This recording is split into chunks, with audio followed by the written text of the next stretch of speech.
China and the United States eased their trade war for now. Concessions from both, with some of the most painful measures put on hold for a year. So what tactics did each side use in the battle between the world's two biggest economies? And what's next? This is Inside Story.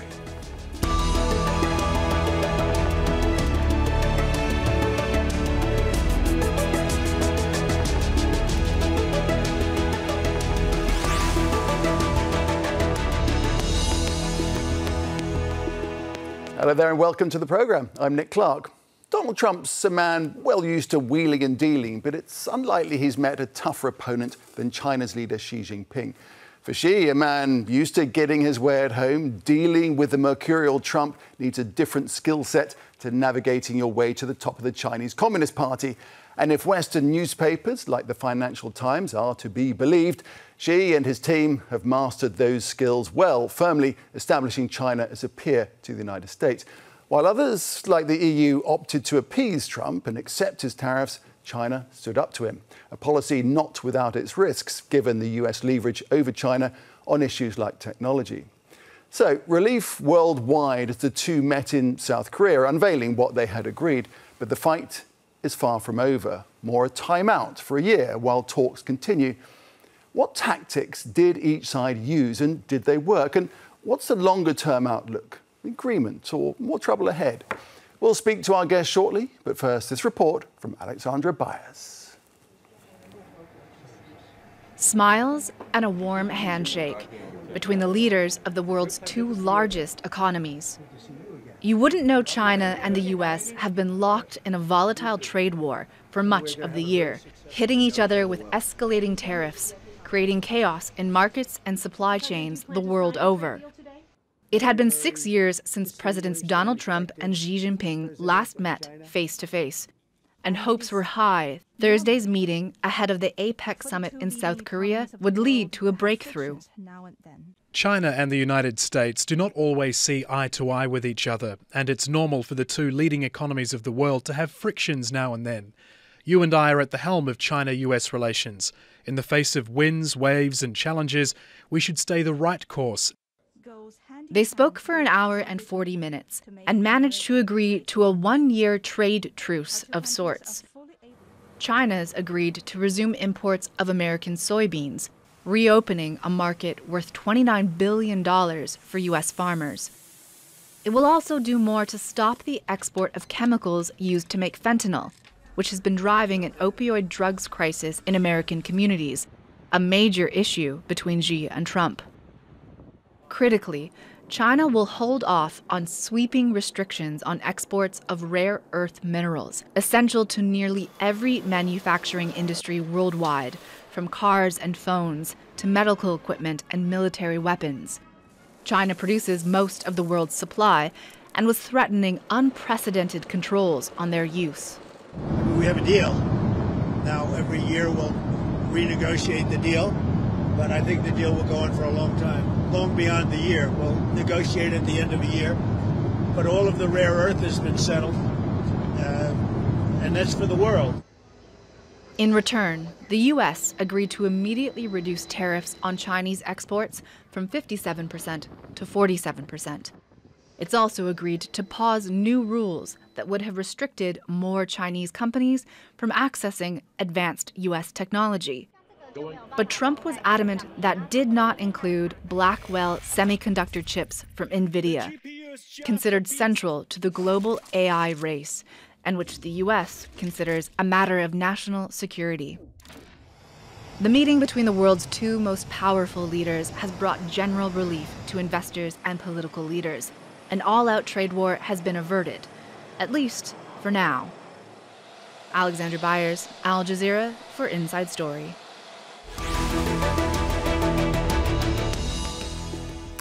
So that's a picture. Let's now have the discussion in Beijing. Joining us is Andy Mock, a senior research fellow at the Center for China and Globalization think tank. In Washington, D.C., Neil Thomas stands by, a fellow on Chinese politics at the Asia Society Policy Institute's Center for China Analysis.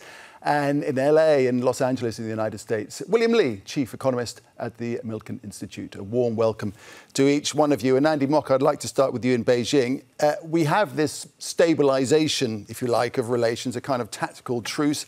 How does Beijing view its position now? Well, Nick, I think that Beijing really isn't centered on the China-U.S. conflict per se. So China's focused on long-term development. It has two goals by 2049 to achieve what it calls the rejuvenation of the Chinese nation, where China's global presence is commensurate with its civilizational weight, and 2035, which is the intermediate goal, when it achieves the toolkit to reach the centennial goal of 2049. And I think the outgrowth of that is the ability to stand up to the U.S., to protect its legitimate rights, and as we've seen, I think, force the U.S. to back down from its more aggressive actions to try to intimidate China. So that is what you think has happened, that the U.S. has backed down? I do, yes. William Lee, what do you make out of that? And also the fact that 12 out of 10 is what Donald Trump, how he characterized this meeting. Would you give such a glowing report card? Well, it's very good that we have a meeting that has de-escalated tensions. It's good that we've had a long period of de-escalation ahead of us after some very provocative steps by China to leverage its monopoly positions in supply chains that are critical to the modern production in rare earths and the technology surrounding rare earths. And as far as Andy's historical sweeping assessments are concerned, that is the usual Chinese rhetoric that we hear over and over again. It's well said, and Andy's excellent in propagating that storyline. Unfortunately, none of it's true, at least from the U.S. perspective. The U.S. has never had the interest of containing China. In fact, it's really gone out of its way to try to develop with China to provide exports of technologies and financial services and key missing ingredients to help China develop as a modern 21st century large economy. But William, in this case, hasn't China actually muscled up to Donald Trump's threats and has won, or at least they haven't lost? We have two leaders here of the two largest economies in the world that have to appeal not only to a global audience, but also to a domestic audience. Donald Trump, of course, has been trying to say over and over again that he and President Xi have got great relationships and they respect each other and understand where each other's coming from. But their domestic audience has to be shown, at least I believe from President Xi's perspective, that he wants to have the United States come on its knees to beg for access to the critical areas where China has achieved its monopoly position in production of rare earths, which is a technological lead that it has over the U.S. Unfortunately, the way it's applied these export restrictions is to really a blanket restriction on the entire world, and whereas where the United States has limited export controls, it's always been very strategic, aimed at particularly China, where we want to limit the military uses of some of our strategic technologies. So the differences, I think, are very stark when you look at them. And I think the accusations against the U.S. by China, especially these long lectures about historical imperialism, are really out of line. Neil Thomas, what do you make of it all? It's been quite a year. It was only 6 months ago or so that both sides had imposed tariffs of over 100% on each other. And really isn't what was announced over these talks simply a resetting of conditions to what they were before the dispute flared up? Yes, what we have here coming out of South Korea is a non-binding truce between the United States and China in their economic competition. It's a long way from a binding ceasefire and a million miles off an armistice that would see the US and China cooperating in peace and prosperity without any friction. So I expect this will be the first of many truces that are negotiated between the two sides as various economic and also security issues flare up and disrupt the détente, maybe the temporary détente we've reached right now. And Andy, you wrote that the United States, and you alluded to it just now, must regard China as a peer now, perhaps even in a superior position. Could you expand on that? And then we'll bring in William to respond. Yeah, Nick. So, I think that when we look at the list of leverage points that China has over the U.S., of course, we spend a lot of time talking about rare earth metals. And I think it's worth pointing out to reply to what William said, is that, China's response to the U.S. has been very measured and calibrated and really mirrors the moves first taken by the U.S. But let me just continue. So it's rare earth metals. There's soybeans, of course, which we've been talking about a lot lately. But there's also Boeing jets as well. So we have to recognize that China is one of the largest markets for Boeing. And Boeing is not just a civilian aircraft maker, but it is also a cornerstone of the U.S. military industrial establishment. So, I think China's the ability to exert a lot of leverage on the U.S., and the list goes on, APIs, active pharmaceutical ingredients, et cetera, et cetera, et cetera. So I think it really, that's, I think, a growing recognition in the U.S. that from an economic perspective, that China has a number of leverage points over the U.S. When we look at it from a military perspective, the U.S. has about 300 ships that needs to cover missions for about 600 ships all around the world. China now exceeds the number of total ships, has a greater number than the U.S. Navy. While the tonnage is lower, the average age is about 13 years versus 20 years plus. And it's also a very focused mission as well. So I think when we look at all of these together, I think it's not surprising that the U.S. really has to come to terms with this idea that it is not the sole author of global rules anymore, and that really has to make room for another country of comparable heft. And I think this is emotionally and psychologically very challenging for some people in the U.S. William, what do you make of that? What's your response to that? The U.S. is now dealing with China as a peer.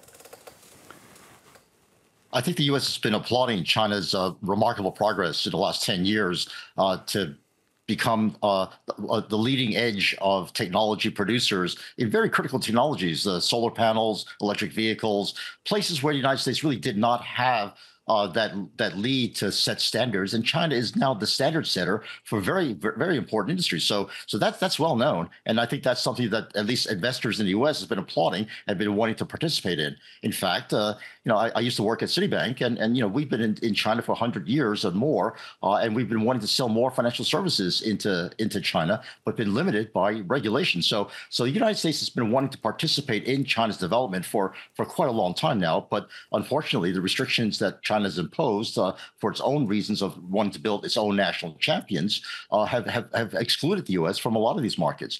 Now, Andy's absolutely right that Boeing is a very important aircraft manufacturer, but so is Airbus. So the Europeans and the Americans also have these major production of aircraft, and China is starting to come along with its own industry. So that's a natural development. But what has been disruptive has been that China's model of economic development has been so effective producing stuff and not so good at consuming the production it has made, that China's growth now depends critically on exporting its production to the rest of the world. And I think Donald Trump has been trying to change the shape of world trade by saying, you don't need to just export stuff. You can just export your factories of production, capital, invest in other countries, produce jobs in other countries, and you'll be welcome. And that's exactly the policy that President Trump has put in place.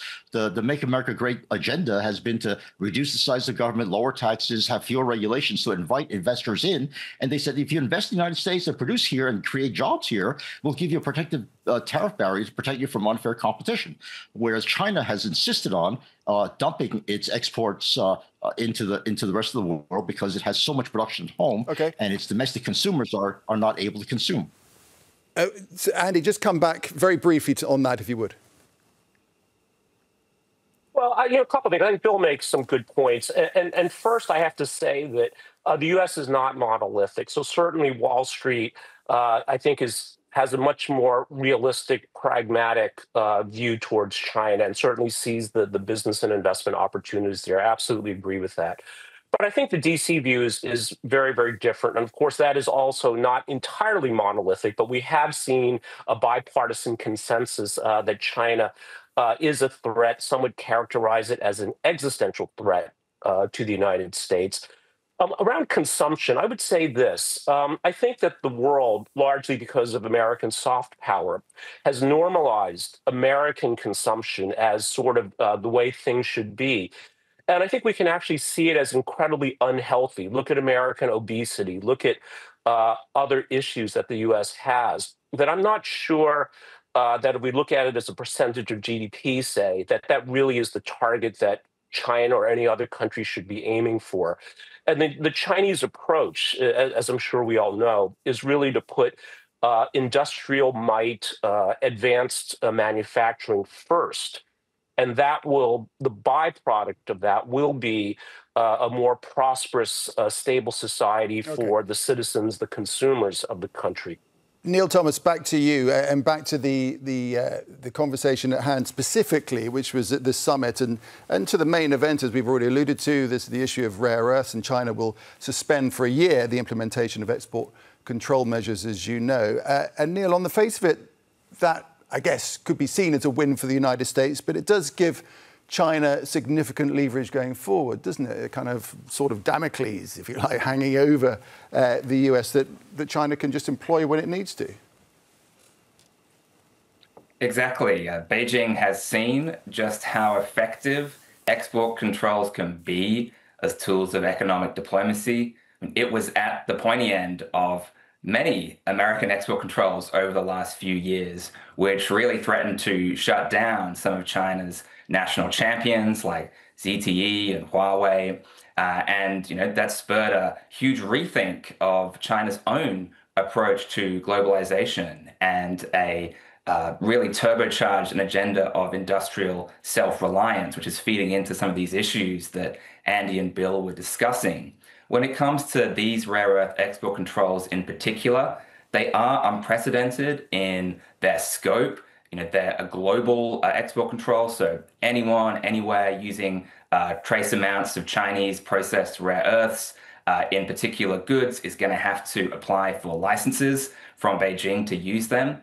And the issue that China would face if it introduced those export controls right now is that it just doesn't have the bureaucratic capacity to implement those in terms of staff and training and experience to mean that they could be applied without slowing down global supply chains, of which China is a beneficiary and a part, and which would alienate a huge amount of other countries. So this pause does potentially give Beijing the space to work out how it could actually implement these, build up that capacity, and to actually have a more credible and effective export control lever to pull when all of this gets renegotiated in 1 year's time. Right, OK. Is that what it's all about, Bill? Is it about buying time? Because, of course, down the line, China's hold on rare earths won't last forever. But for now, it is a powerful negotiating tool in their quiver.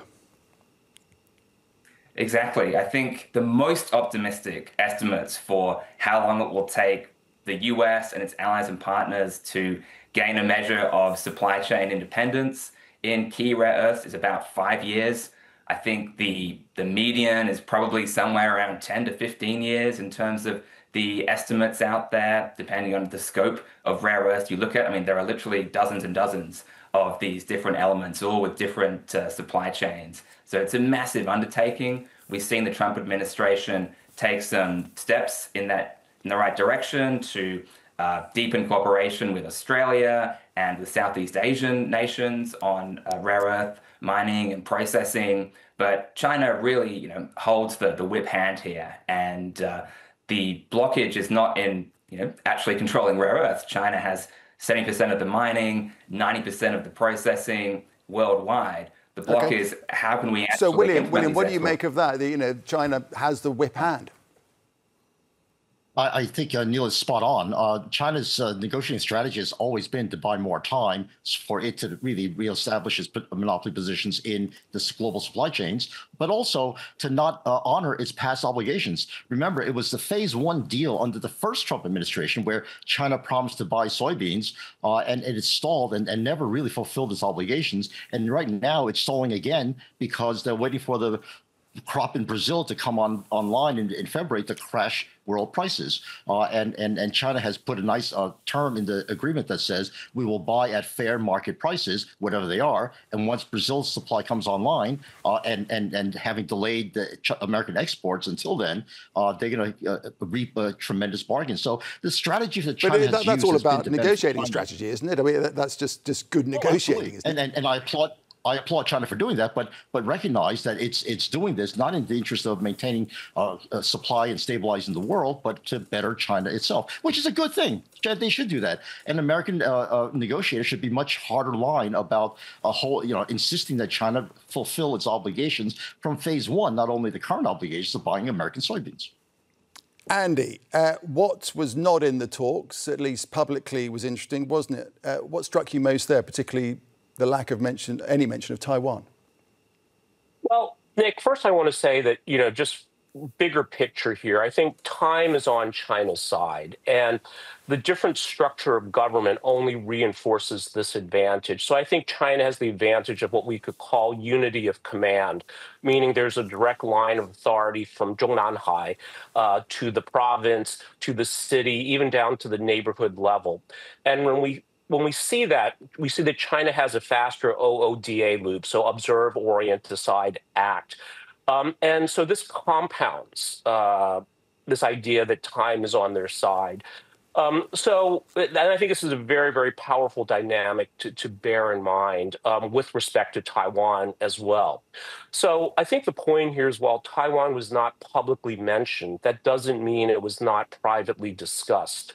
And, in my earlier point, I said about the comparison between the Chinese and the U.S. Navy. We also have to look at China as hypersonics. It has a number of weapon systems specifically designed to be what are so-called carrier killers. The joke is that, you don't fear, as Bruce Lee said, I don't fear the man who knows 10,000 kicks. I fear the man who's practiced one kick 10,000 times, right? So the U.S. has a wide variety of scenarios, security commitments around the world. China really has one, and it's really been focused on this particular one for decades. So, and I think Donald Trump has said this too in his first term, with the map saying Taiwan is 90 miles away from China, it's thousands of miles away from the U.S. What the F are we going to do? It wouldn't surprise me if something were discussed privately and at the proper time will be publicly disclosed. OK, Neil, what do you make of that? The crunch issues like Taiwan, like the issues in the South China Sea, not on the table publicly, as Andy was saying, but yet could be something that derails the process. Exactly. So right now, I don't think the Trump administration or Xi Jinping in Beijing saw much upside to having a really in-depth to and fro on Taiwan or the South China Sea. Both sides were focused on doing a narrower economic deal in South Korea. But if we look at the year ahead, which is the period that this truce is meant to last, that hasn't addressed any of these bigger picture disagreements over China's military presence in the Taiwan Strait, in the South China Sea. The US has traditionally been the guarantor of security there. A lot of people in the administration, and I think to some extent Trump himself, also believes that America should remain a top power there. I mean, we still have huge amounts of US troops, ships, missiles, etc. in the region. And despite what Trump said about allies needing to pay more for their defense, he hasn't actually gone through with any of the big reallocations of American military resources that some people have floated. And so, if there is a situation where, say, the US sells some arms to Taiwan, or maybe China harasses some American ships in the South China Sea, there's all sorts of things that could happen that could land on Xi's desk or Trump's desk and make them think, this isn't tolerable. We need to push back. And what tools do you have to push back? You have these economic tools. You have tariffs, sanctions, export controls. And so I'd be surprised if there's not some kind of bump in the road in the next 12 months. Right. William, as we draw this conversation to a close, is it less about who has the upper hand now and more about who's better positioned to dig in for the long term? The key issue going forward is going to be for the world to understand the two models of economic development that are being offered by China and the United States. China, as Andy has just said, right, is interested in development of China. And I've just warned everyone that whatever obligations you enter into, whatever agreements you enter into with China bilaterally, watch out, because they won't honor the obligations unless it's to their benefit. And the model of Chinese hegemony has been to create a trail of economic dependencies, whether it's port facilities in Africa, energy facilities in Asia, or all of the investments that is made in Eastern Europe. These are to create economic dependencies on which China will exploit its monopoly supply positions. And that's a model of economic development that I think the world should watch out as opposed to the guarantees of sovereignty and independence that the United States is offering.